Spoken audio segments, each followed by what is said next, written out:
As the race to the White House heats up, we put a spotlight on the swing state of North Carolina, one that has tilted in favor of Republicans since 2008. How will the swing state of North Carolina shape the election results this time around? Watch this next report for more.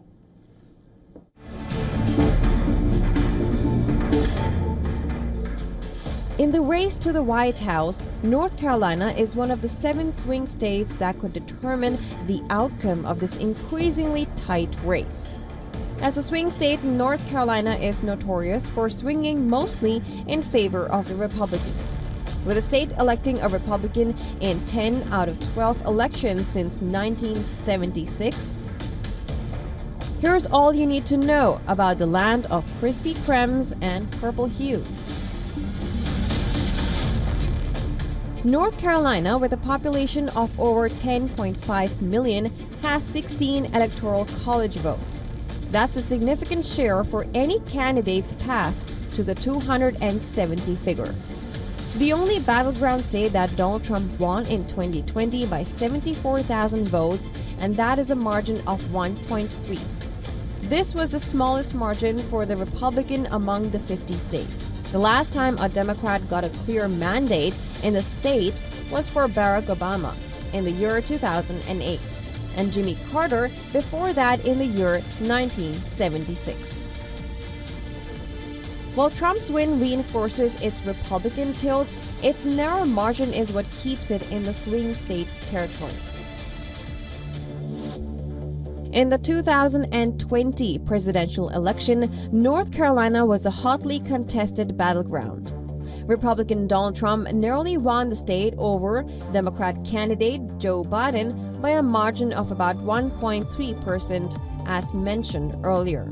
Trump's victory in North Carolina was largely supported by white voters, particularly in suburban and rural areas, whereas Biden saw strong turnout among African American voters in urban centers like Charlotte, Raleigh, and Durham.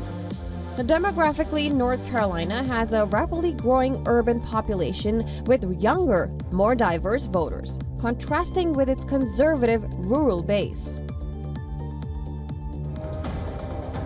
The race to the White House has been mired in obstacles for North Carolina, with Storm Helene wreaking havoc and voting rules altered. Some argue that the motivations for the election may have been severely impacted for the people of North Carolina. That, coupled with demographic shifts, especially as younger, urban, and more diverse populations continue to grow, that makes the outcome much more unpredictable. For Democrat voters, having Kamala Harris, the first Black and Southeast Asian woman, as their presidential nominee represents an exciting new opportunity, with abortion laws topping the list of concerns.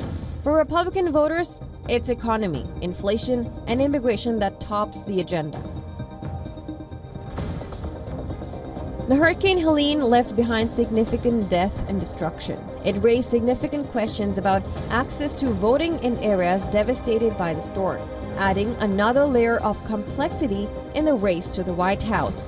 It sent both camps scrambling for how to reach voters in affected areas. While recent opinion polls gave Trump a 2-point lead over Harris in North Carolina, 10 days before the polls, experts say the race is too close call. This is where the share of the undecided voters, which as of September stood at 38%, could play a pivotal role.